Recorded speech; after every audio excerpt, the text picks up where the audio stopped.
Thank you. Thank you very much. Good evening, ladies and gentlemen, and welcome to the wrong theatre. We are in Copenhagen, not Paris, and that is because obviously the wonderful, wonderful new musical that is previewing at the moment and open on Friday night, directed by the artistic director, your artistic director of this theatre, and they're just making sure it's all shipshape. So we are back in Copenhagen, and we've been told we must not break the chairs, so nobody throw anything at us. Daniel, welcome back to your theatre. It always seems stupid to welcome you to your own theatre and your own stages. I saw the first preview, and it's just a delight. I'm not sure I've seen a musical quite like it. I don't think there is one quite like it. In a good way, all the good ways. And the mixture of an amazing central lead character, incredible cast, but playing multiple roles around her, and the idea of a sort of character, a char lady just after the war when rationing's still going, as being the hero of the piece, the protagonist of the piece. It was just amazing, a wonderful, wonderful piece. So I know that you started workshopping it 2012, it was on in Sheffield in 2016, but can you just explain a little bit, one about the piece and the musical, and secondly, how it is that musicals develop over such a long period of time, and if it's changed from when you first did it at Sheffield? Yes, so Stephen Sondheim has a quote that I like to quote, which is that musicals aren't written, they're rewritten. And I think he says that because whenever one comes back to, I don't know why it's pertinent to musicals only, but it seems that whenever musicals are developed, they can lag in development hell. So I say hell sometimes for the authors, because authors, of course, always want to see their work put on. But I guess it's because often, not always, but often there are many, many more collaborators. You sometimes have a lyricist as well as a composer. Sometimes it's a lyricist-composer, someone like Sondheim, someone like Richard Taylor, who wrote Flowers for Mrs. Harris, but then a book writer. Very, very rarely do you get someone who can do all three of those disciplines. So I think partly it's about the team, and then a director and a designer, and sometimes a choreographer coming in and making that the piece together. But this particular piece, as you said, it's unusual because people tend to describe it as something that is sung through, like Les Miserables is sung through. Actually, it's not. There are dialogue scenes, but it gives the impression, because there's a lot of underscore, it gives the impression of it being, each act being one arc, and that is what the authors are attempting to write. It's a piece where time and location are fluid, even though it starts in a kitchen and you think you might be watching something maybe by D.H. Lawrence. It then Except ends... more cheerful. Yes, more jokes. Sometimes. Yes, sometimes, yes. It very quickly then, as Mrs. Harris goes to clean for her friend Violet's client, Lady Dant, in Belgravia, Violet is still in the kitchen, in the present, but Mrs. Harris is in Lady Dant's in the future, and they are able to talk to one another. So it's a complex thing. And so that's why figuring out the language of how word and music, but also how time and place knitted together took a long time. Yes, and you mentioned it, people thinking it's sung through, and explain what that means. But it's a sort of delicate sort of musical, in a way that we've just had the wonderful Me and My Girl, which was just fabulous and felt not new. A delicate musical. Not delicate. No. Well, it's not that it's not delicate, but there are numbers. I mean, Yeah. I think that's the difference in a way, is people talk, and then they do big numbers. Whereas with robust, Mrs. Harris, isn't it? yes, it kind of they talk in notes in a way, and then there are big songs, but it's not dance routine-y. It's not that, is it? No, and that's why I think Richard Taylor, his big influences are Britten, Benjamin Britten, and I think Sondheim, even though Richard might not say that himself. But you know that thing that Sondheim can do, which is that if you, and I remember Sondheim telling me this, that's not me dropping names, it's just I had the great privilege to work with him twice on a piece. And he, the thing I love about what he does is that if you are acting the thoughts as characterized by his writing, then you are, and you speak them according to the intention, then you're almost acting in pitch.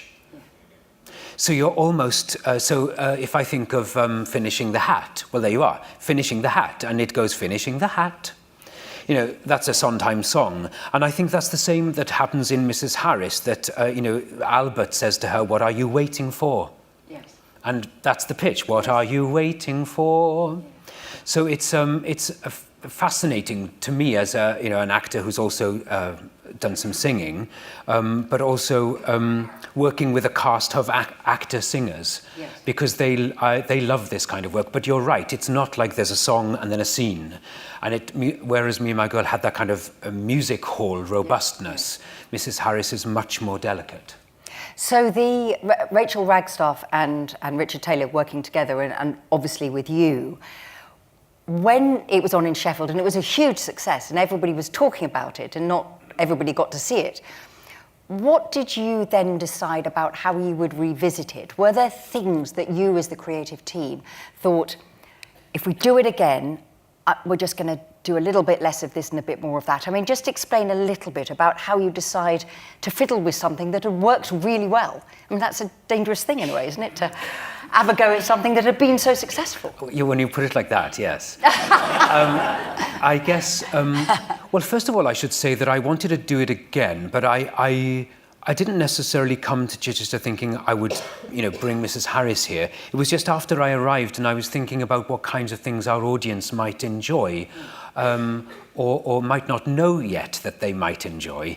And actually a few of our supporters said to me, we heard about Mrs. Harris in Sheffield, please bring it. Did they? Yeah, and some people asked for it, and oddly people, I don't know if someone who said that is here, but people seemed to know of Paul Gallico yes, more than Rachel Wagstaff and Richard Taylor, which is natural. I read some Gallico when I was at school. The Snow Goose is a story most people... And I'm afraid, with my terrible taste for these things, the Poseidon Adventure. Right, yes, I'm afraid, exactly, yes. Also, so he's one of those names, and astonishing that I didn't know that he had written Mrs. Harris, as I know it's actually called. Yes.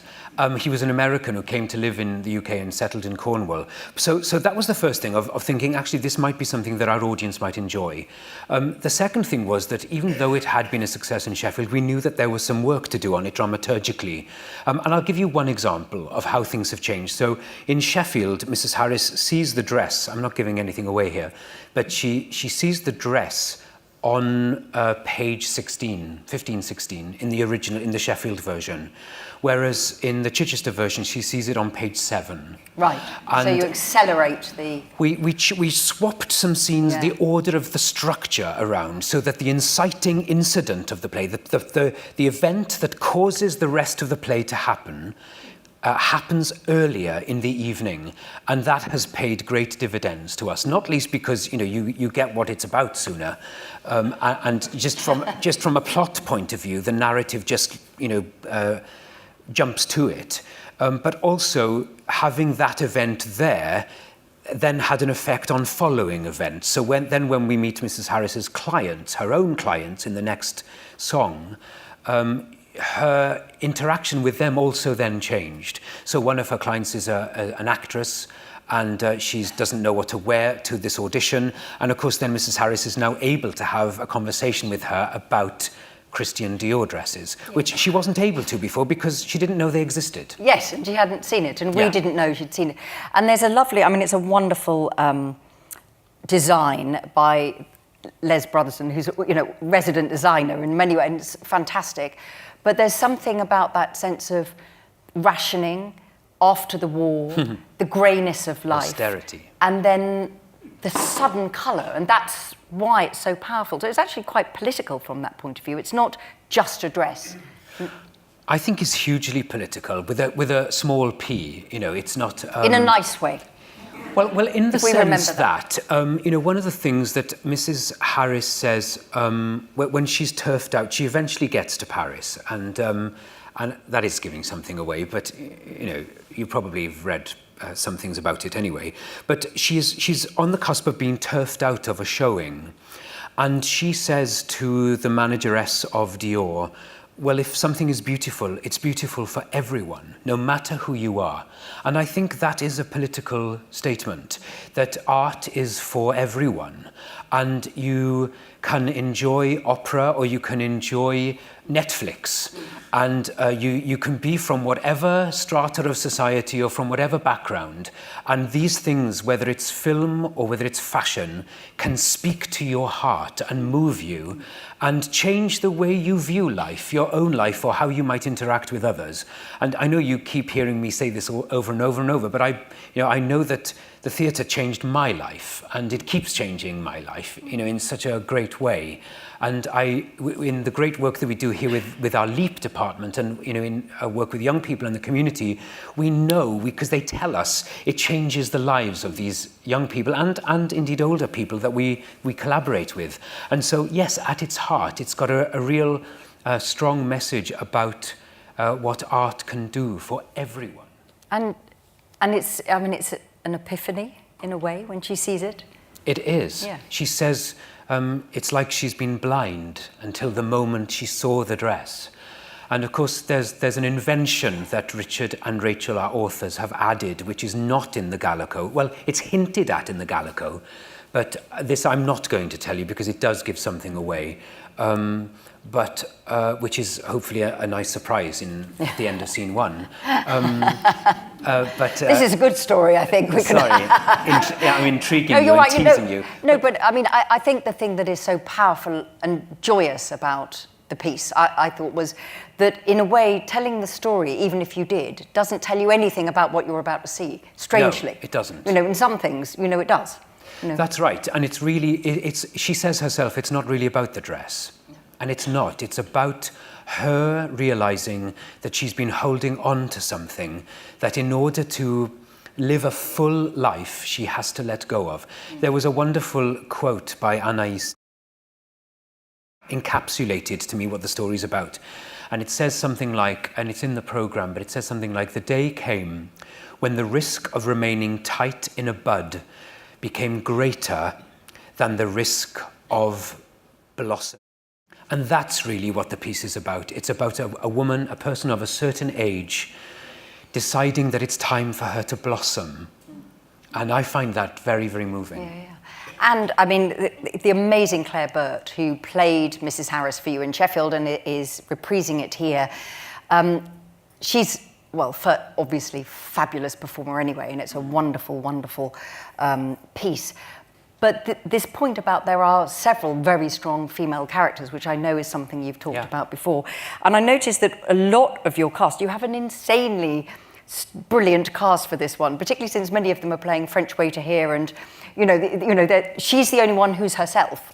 She's the only one who doesn't double. Yeah. And she gets to go to both cities. I think she's the only one who does that too. But everyone else doubles, if not trebles. I suddenly thought there's an element of Wizard of Oz there. Yeah, there is. Of course, with Kansas, indeed Kansas, but the sort of the Paris-London thing.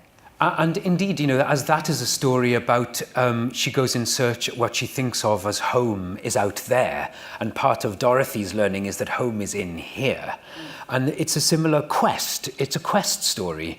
I often talked in rehearsals about it, comparing it to something like an obvious quest story, like the Tolkien stories, where, Frodo has been given this task and then he has to find his fellowship, his team of people who will help him and acquire weapons along the way that are going to help him. And it's the same with Mrs. Harris.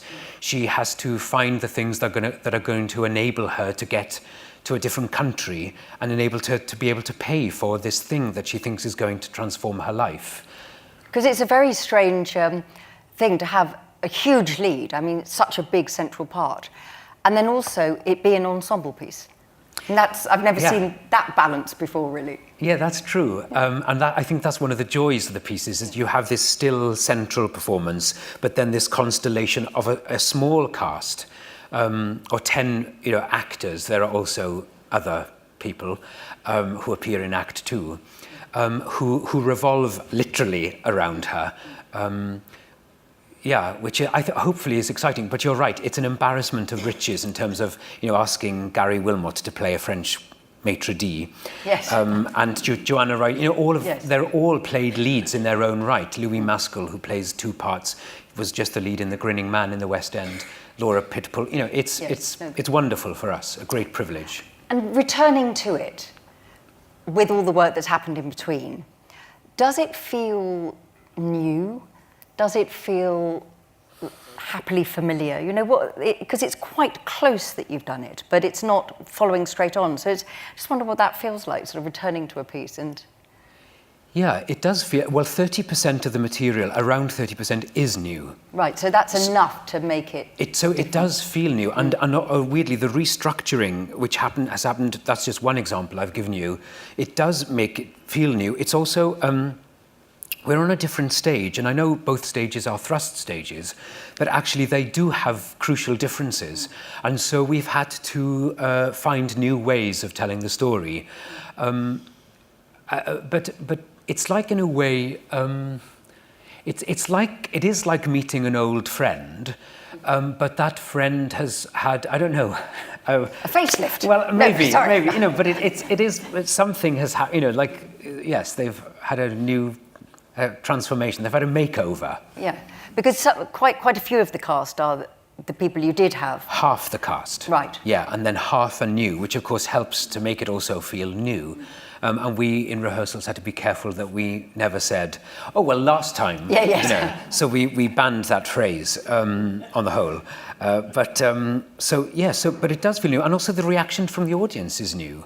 We get many more laughs in Chichester. Yeah. Which is that really should be a round of applause for Chichester, I feel. We do. We get more laughs here.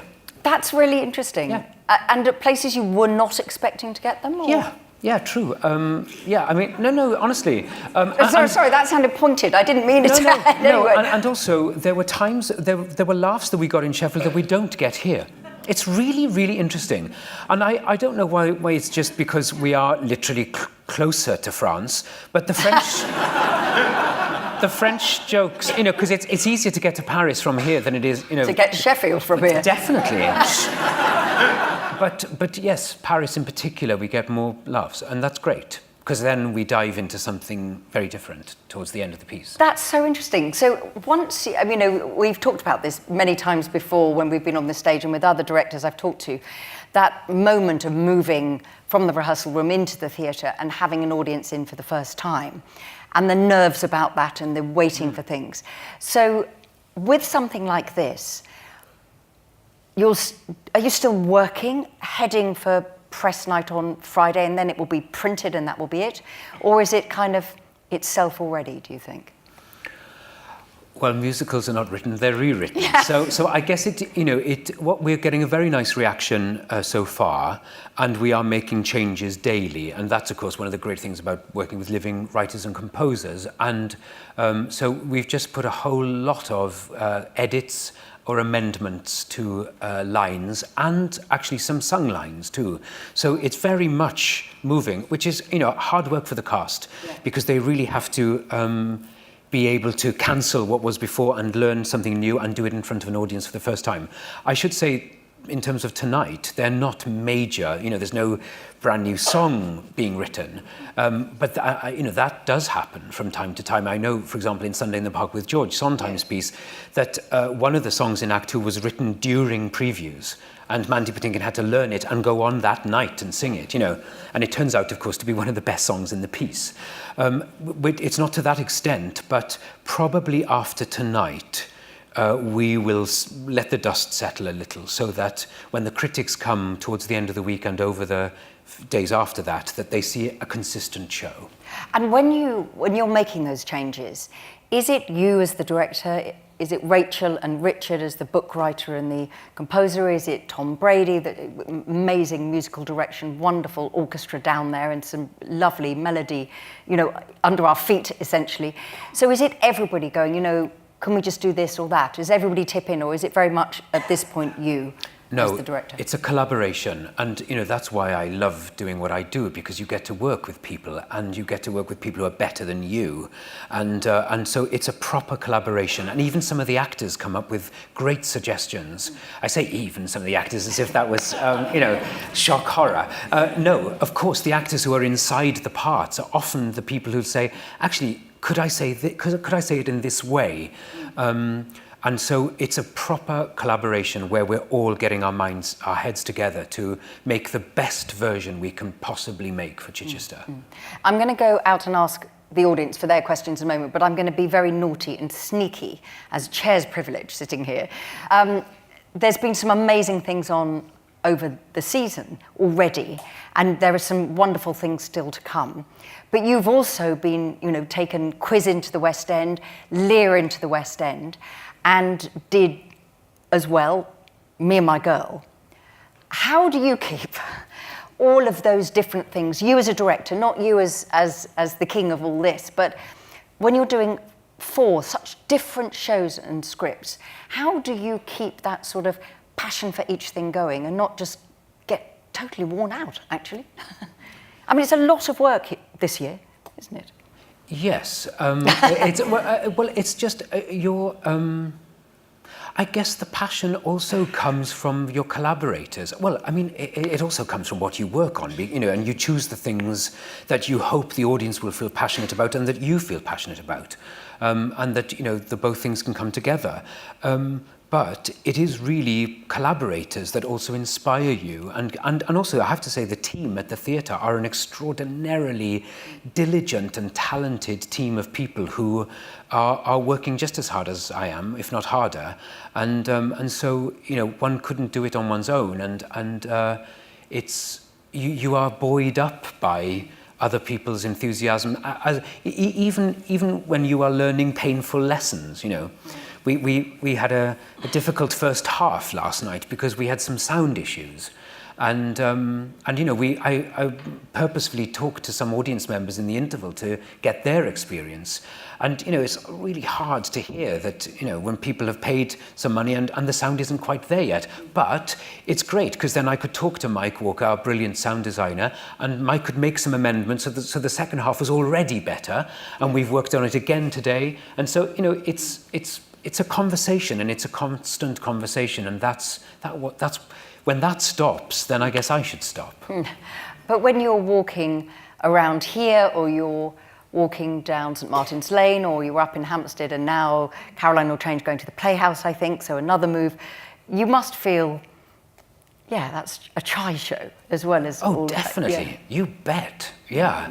So you're allowed to boast in front of this audience, just a tiny bit. We've got our first NT Live at the end of the month, on the 27th, and that's something, I feel really proud of, that we'll be beaming into theatres Ian McKellen's performance as King Lear with his wonderful cast globally. And that feels very proud that we're able to take the work that we make here for our audience here to the world.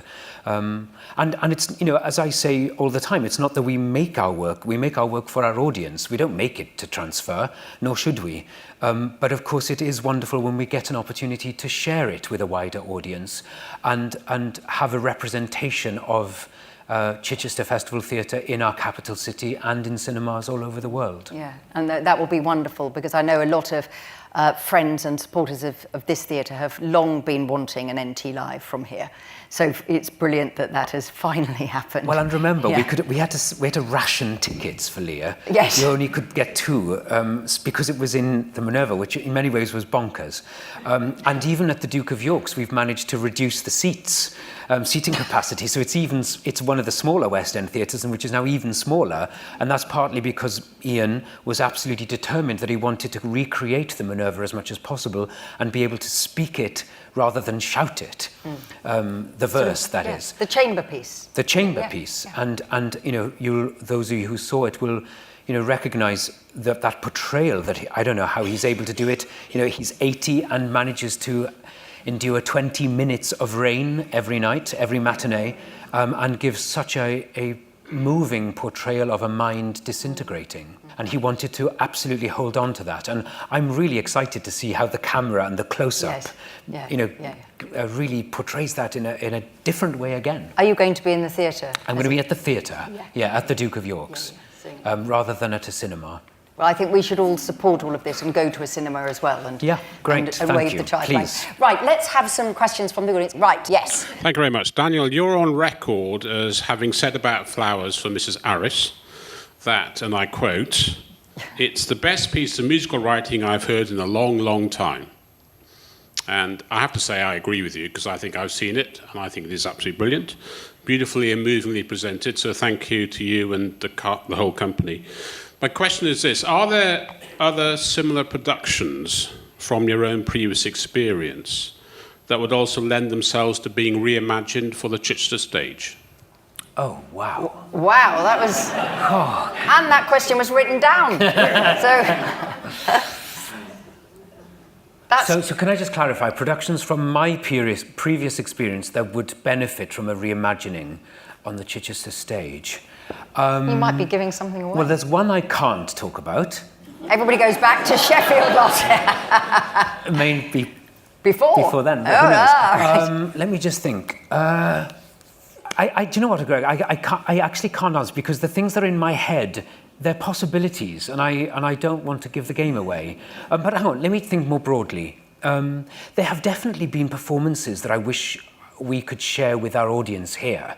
For example, John Sims' Hamlet, which was, do you know John Sim? Yeah. A wonderful actor, does a lot of television, but he was the most witty Hamlet that I've ever seen. And I think our audience would eat that up, because he was, it was devastating, partly because he was so funny, so witty, as well as then the tragic prince.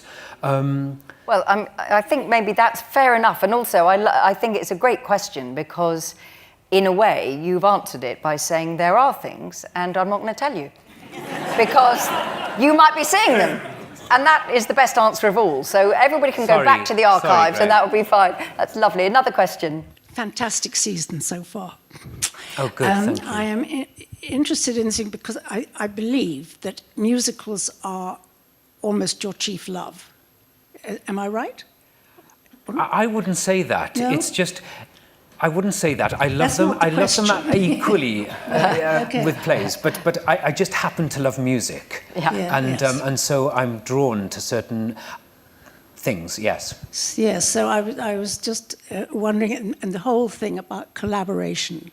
Yes. Seems to me that in a musical that really comes up. It does. More And that than in would, plays. Yes, and that's what I was wanting to ask It you, does. that you find that. Yes. It's true, and that's partly because there are so many different elements. Yes. Already Kate's mentioned the musical director, the movement director, but also the language of lighting and sound is entirely different in a musical. And so, Lighting, in what way? Because you need to highlight particular performances. That's really interesting. Well, you probably know the phrase, but not everyone knows the phrase, the button. So at the end of certain musical numbers, there is a thing called the button, which is the moment you tell the audience, we would like some applause here. So it's like, at the end of doing the Lambeth Walk, dum-ba-dum-ba-dum-bum, bum. And that final bum is called the button. Now, on Broadway, believe it or not, there's a brilliant book about the making of Spider-Man, the musical, called The Story of Spider-Man, I think. And Song of Spider-Man. And in it, I'd never heard this, but the writer, because it was directed by Julie Taymor, who is a wonderful director behind The Lion King. I don't know if you've seen that, but it's incredibly inventive, The Lion King. But anyway, in this book, which is an account of his time writing the Spider-Man musical, there's a moment where things aren't going well, and they decide that one of the solutions is to bring in a writer to write the buttons. So they bring in someone who specializes in how to write the end of a song. and ask for applause. So for example, the reason I sort of bring that up is the lighting on buttons is crucial because, and you'll probably see this, you'll see it twice in Mrs. Harris, but you saw it multiple times in Me and My Girl, where the lighting goes with the last note of the song. So we're being subliminally told. Oh, not subliminally. I think very actively. Actively. So either there are two. I think there are more than two versions, but there are broadly two versions where the lights go brighter on the button or they go dimmer on the button. Right. And it's partly a kind of a signal of a culmination of an event, which is a song in musicals, and that's partly the conversation that happens between audience and performers. Fantastic. Gentleman there. The question is about revivals. You also earlier did a show by Tim Firth called This Is My Family. Yes. And a little bird told me in Leeds that might be revived. Well, the little bird hasn't told me. So that's not the secret one you mentioned. That was wonderful too, though, and that was also sung in the same way, wasn't it? It was actually, although more songs and dialogue, but and oddly enough, had the same leading lady. Claire Burt was also the mother in This Is My Family, and Tim Firth. There's an unusual case in point, Kate, where Tim Firth on This Is My Family is the book writer, the lyric writer, and the composer. That is amazing. And it is a different experience when you are working with just one brain. Yes. Because presumably sometimes it is one thing that's a bit creaky and sometimes another thing. But if they don't feel that, there's no safety in numbers, presumably. No, indeed. And that's why I think, that's why I'm such a mad fan of Sondheim, is because the music and the lyrics marry so incredibly well because they're coming from the same brain. How do you budget for a musical? How do we budget? Well, that's another big difference between musicals and plays, is that they're more expensive. And that's because, of course, it involves musicians and orchestrators and copyists. So, for example, one thing that you might not know is when there are changes being made. Can you imagine a change being made to a part of the score? Then someone has to go and type in those different notes to a computer software, Sibelius it's called, and then print them out and give all the different parts to each instrument.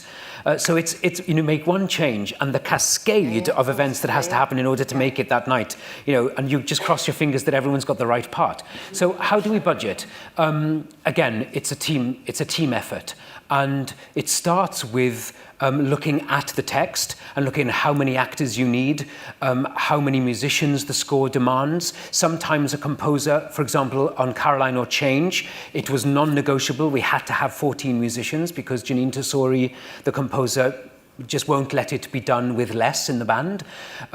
So there are certain diktats that you have to adhere to. Obviously, the cast size will vary according. There were 24 in Me and My Girl. There's just 10 in Mrs. Harris. You then take into account, of course, how much income you can raise against that budget. So how many performances? I think we did in the region of 60 of Me and My Girl. We're just doing around 24 of Mrs. Harris, so that has an impact. So again, it's a team effort, and all the creative team give their impressions of the kind of musical style of the scenic work, the lighting, whether there's video, etc. There was video in Me and My Girl, there is none in Mrs. Harris. So all of those, it's a fact-finding mission to begin with, and then a balancing act. Income versus expenditure, as Mrs. Harris finds out herself. And a final question there. Hi, I think you're great. And I'm going to see the show tonight, and I flew to the UK just to see it. Wow. From where, may I ask? From Prague, Czech Republic. Ah, welcome. But my question is more general. I'm a dramaturgy graduate and doing a PhD at the moment. And as directing and dramaturgy students in my country, we do a lot of internships where you can be sort of attached to a production and watch the whole process. And I'm just wondering, you mentioned working with young people, whether something like that goes on here as well, / would there be ever a chance for me?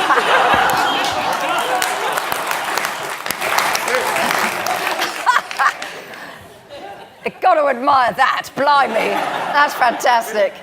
Yeah, I mean, actually, but it's a very good point about how you support the next generation and the younger people coming up. So I think you can answer about the programmes you have, and then Greg will work out the new shows that are coming. This gentleman will tell you what you're doing, and this lady will be directing them. So it will be fantastic.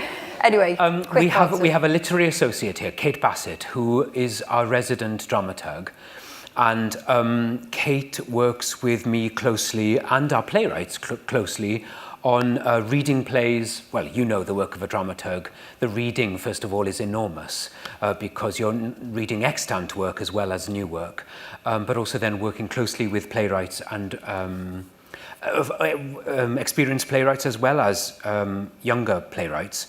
But you also know that the line between director and dramaturg can also blur sometimes. So there are some directors, and for example, Natalie Abrahami, who directed The Meeting, which was here earlier in the season, worked very, very closely with Charlotte Jones herself as a dramaturg in collaboration with our literary associate. So we don't yet run, but you've given me an idea, thank you.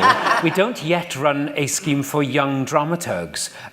You know that the position itself, dramaturg, is something that's considered more European than British. And actually, it's only in the last 20 years, perhaps, that theatres have acquired a literary associate, apart from new writing theatres, which have had them since the 60s.